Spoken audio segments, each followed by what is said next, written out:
Və Səməd Vurğun haqqında düşünəndə mən həmişə təəssüflənirəm ki, kaş o dəbdəbədən, o təntənədən, o parıltıdan imtina eləyib rahat bir cəmiyyətdə yaşamaq seçimi olaydı Səməd Vurğunun.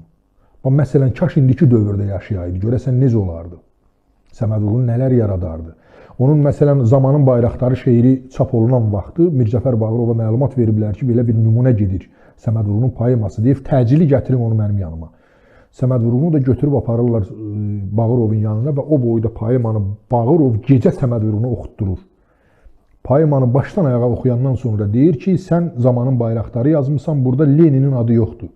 Sən Zamanın Bayraqdarı deyəndə kimi nəzərdə tutursan? Get Lenini ora əlavə elə. Təsəvvür eləyin, belə ədəbiyyat yaratmaq olar.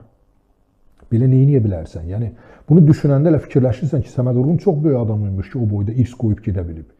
Ancaq bütün hallarda onun da yanlışları var idi və biz bu yanlışlardan qorxmamalıyıq. Səməd Vurğunun oğlu bundan qorxmadı. Yəni, papadan artıq xristiyan olmaq lazım deyil. Yalancı sevgi lazım deyil. Özümüzü allatmalıyıq.